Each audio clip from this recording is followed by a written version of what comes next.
I did that for effect. Whoa. Chapter 18. Which people have been the kindest to you in your life? Well, when I associate kindness with people, it's basically, it brings in family. Family that were very kind to me as I grew up. In fact, one of my aunts, who was very close in age to my mother, they sort of co-parent between her family and my family. Uh, both sisters raised us. I was raised with my cousins like we were brothers and sisters, and she was like a second mother to me, my aunt. And she would do things that that were just kind. This is a kind person. And I had another aunt, another one of my mother's sisters, she was so good, really one of those women that couldn't do enough for you. And I didn't see her that often because she lived not real close. But when I did, she always made a fuss, always made her meatballs because she thought I loved them, which I did. But, oh, you love my meatballs. She always make meatballs. And her husband was a floor walker for Saks Fifth Avenue. So she would give me silk shirts. I'm in elementary school. She's giving me silk shirts and ties. And I says, this is too good for this body. But she had it, that was her. She had to do it. And she, after she moved out of the Bronx, she moved up to the Catskills, which she hated. So all I see is deer. And she gave us, me and my brother-in-laws, an open invitation to come up there to hunt on the property. And my brother-in-laws thought the greatest thing, We're going, whoa.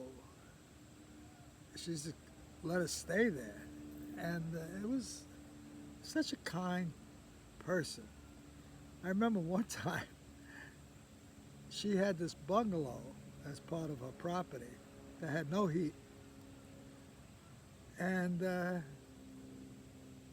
I'm with my brother-in-laws, and she says, Robert, why don't you stay in the main house? It's warmer there. I said, no, I'll stay out there with my brother-in-laws with no heat. We woke up.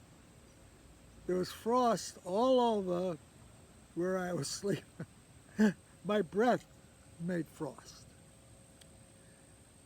And I'm going to take a little journey here. So we go out hunting,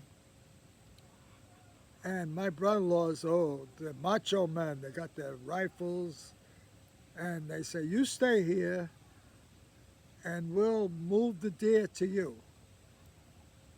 Okay. Now they walk off smoking cigars.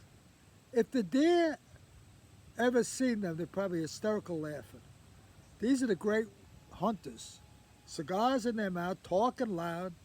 So I'm sitting on a stone wall in the middle of winter. It's cold, it's so cold you can't believe it. So I said, I'm just going to close my eyes for a few minutes. And I did. Next minute, they're in front of me laughing. They says, you fell asleep. I said, oh yeah, the deer licked my face. I said, I should have shot it. We never saw it. We never got a deer. We never even saw one.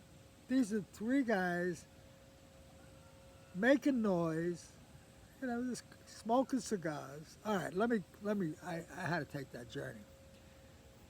Another time, yeah, you know what? I think that's enough of this thing. I think it's enough. Again, when I associate kindness, I think of my family. And there is one person that I have to point out as far as being kind. When a 79-year-old woman runs to help two 20-something-year-old women with babies to help them get settled on the beach, running to them. And I'm going, are you kidding me? But that's my wife. You better not have any problem in front of her. She's got to help you. And that's kindness is in her soul. When I think of kindness, I think of my wife too. So anyway, that's it. Chapter 18, I guess, right? We're going to go on to chapter 19.